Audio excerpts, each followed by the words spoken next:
महाराष्ट्र और झारखंड में चुनावी सरगर्मी के बीच यूपी में भी 9 सीटों पर उपचुनाव को लेकर घमासान तेज हो गया है। बीजेपी ने उपचुनाव के लिए कमर कस ली है। यहां सरकार से लेकर संगठन तक तैयारी तेज है। दावेदारों के नाम केंद्रीय नेतृत्व को भेजे गए हैं।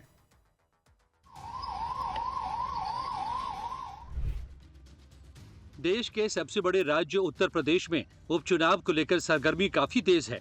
मुकाबला 9 सीटों पर है, लेकिन बीजेपी में दावेदारों को लेकर माथापच्ची केंद्रीय स्तर पर चल रही है, क्योंकि पार्टी नेताओं से जीत की गारंटी चाहती है। इसीलिए केंद्रीय स्तर पर काफी सोच समझकर उम्मीदवारों के नाम पर अंतिम मुहर लग रही है।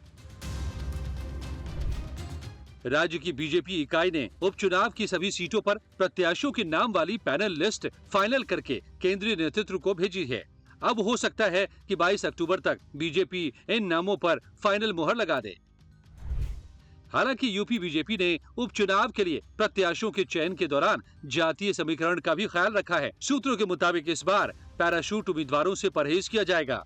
इन सब के बीच यूपी बीजेपी ने जो संभावित प्रत्याशियों का पैनल तैयार कर केंद्रीय नेतृत्व को भेजा है, उसकी एक्सक्लूसिव जानकारी लाइव टाइम्स के हाथ लगी है।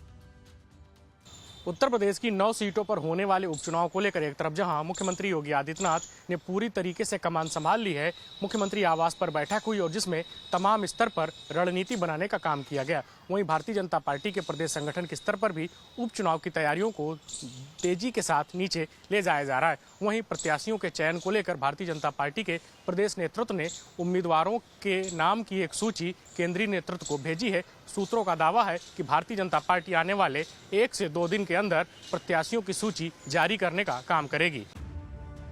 आपको बताते हैं कि किस विधानसभा के लिए प्रत्याशी का नाम फाइनल करके बीजेपी ने आला कमान को भेजा है। कटहरी विधानसभा सीट से धर्मराज निषाद और अवधेश द्विवेदी का नाम, करहल विधानसभा सीट पर संघमित्रा मौर्य, सलोनी बघेल और अनुजेश प्रताप के नाम भेजे गए हैं। गाजियाबाद सदर विधानसभा सीट से संजीव शर्मा, अजय शर्मा और मयंक गोयल के नाम भेजे गए हैं। सीसामऊ विधानसभा सीट के लिए सुरेश अवस्थी, नीतू सिंह और नीरज चतुर्वेदी के नाम भेजे गए हैं। तो कुंदरकी विधानसभा सीट के लिए शेफाली सिंह, रामवीर सिंह और मनीष सिंह के नाम गए हैं। खैर विधानसभा सीट के लिए भोला दिवाकर, मुकेश सूर्यवंशी, तो मझवा विधानसभा सीट के लिए सुष्मिता मौर्य और सीएल बिंद के नाम भेजे गए हैं। इसके अलावा फूलपुर विधानसभा सीट के लिए दीपक पटेल, अनिरुद्ध पटेल और कविता पटेल के नाम भेजे गए हैं। हमारी तैयारी चल रही है। हम नहीं मान रहे हैं कि 10 सीट की दूसरी 10वीं सीट पे नहीं है। ये समाजवादी पार्टी ने इस तरीके से वहाँ पर अवधेश प्रसाद जी के द्वारा वकीलों को लगाया गया और उन्होंने चुनाव रुकवाने का पूरा प्रयास किया। उनको चाहे वो तय कर लें कि उनको अभी हारना है या 2 महीने बाद हारना है, लेकिन मिल्कीपुर उनको हारना है और 10 की 10 सीटें हारेंगे। देखिए, भारतीय जनता पार्टी एक कैडर बेस्ड पार्टी है। प्रदेश से लेकर और केंद्र तक तमाम चीज़ों की तैयारी होती है, नाम छांटे जाते हैं, शार्ट लिस्ट होता है, फिर केंद्रीय नेतृत्व उस पर मोहर लगाता है। मुझे लगता है जल्द ही वो नाम सामने आ जाएंगे और जो चुनाव में लड़ने जाएंगे।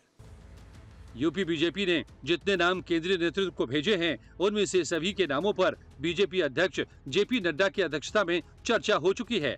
अब बस फाइनल नामों का ऐलान होना बाकी है। लाइव टाइम्स के लिए संवाददाता धीरज त्रिपाठी की रिपोर्ट।